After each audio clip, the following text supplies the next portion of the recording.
নমস্কার বন্ধুরা, আশা করছি সকলে অনেক ভালো আছো। আমার কুকিং চ্যানেলে তোমাদের সকলকে স্বাগত।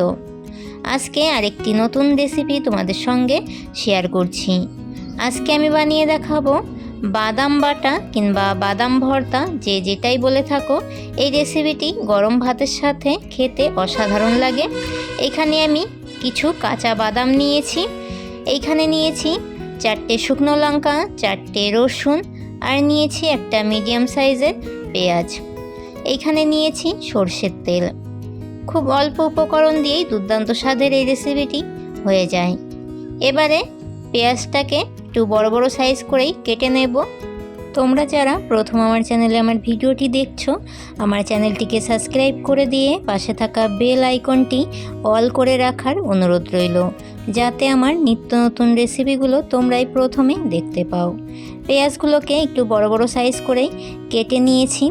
এবারে রসুনগুলোর ওপরের খোসাটা ছাড়িয়ে নেব।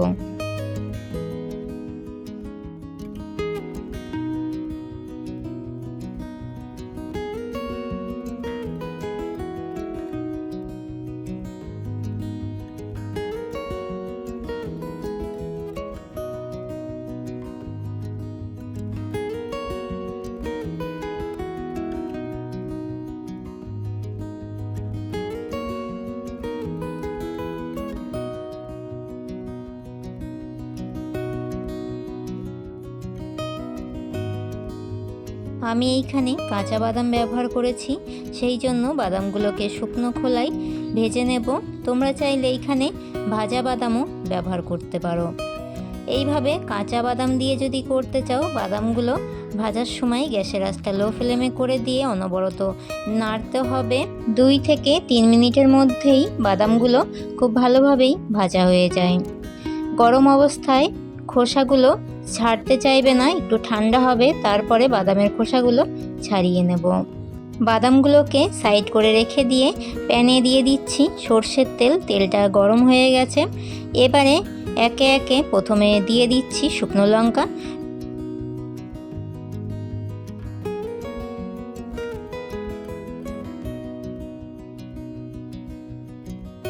শুকনো লঙ্কাগুলোকে একটু মুচমুচে করেই ভেজে নিয়েছি। শুকনো লঙ্কাগুলোকে তুলে নেব। এই একই তেলে এবারে দিয়ে দেব পেঁয়াজ আর রসুন।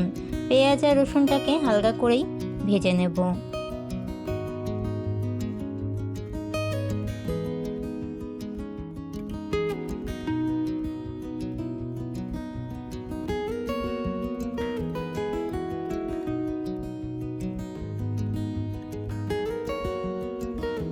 পেঁয়াজ আর রসুনগুলো আর বেশি ভাজা করব না, ঠিক এই রকমভাবেই এখন গ্যাসের আঁচটা বন্ধ করে দিয়ে পেঁয়াজ আর রসুনটাকে এই প্যানেতেই রেখে দেব।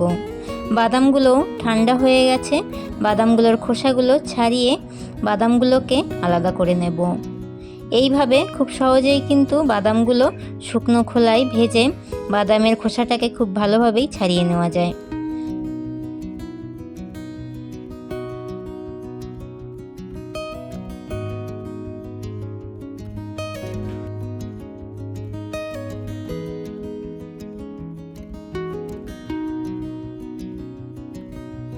বাদাম থেকে বাদামের খোসাটাকে ভালোভাবেই ছাড়িয়ে নিয়েছি। 2-1টা বাদামে খোসা রয়ে গেছে। 2-1টা বাদামের খোসাতে তেমন কোনো অসুবিধা হবে না। এবারে বাদামগুলোকে শিলনোড়ায় ভালো করে বেটে নিতে হবে। শিলনোড়ায় যদি বাটতে অসুবিধা হয়, তাহলে এখানে মিক্সিং জারের ব্যবহার করতে পারো। যে কোনো ভর্তা রেসিপি শিলনোড়ায় বেটে করলেই বেশি ভালো হয়। বাদামগুলোকে একটু সময় ধরেই বেটে নিতে হবে।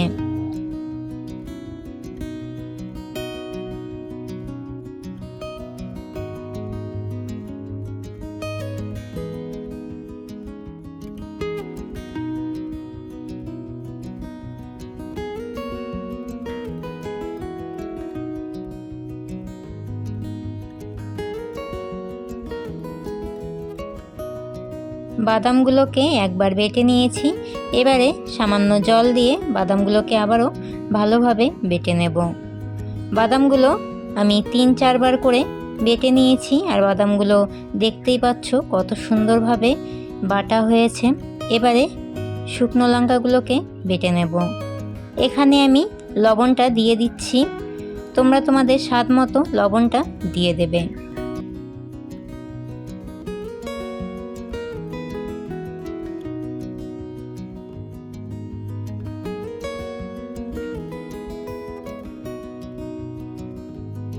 শুকনো লঙ্কাগুলো বেটে নিয়েছি, এবারে রসুন আর পেঁয়াজগুলো বেটে নেব। রসুন আর পেঁয়াজগুলো খুব মিহি করে বাটবো না, একটু হালকার উপরেই বেটে নেব।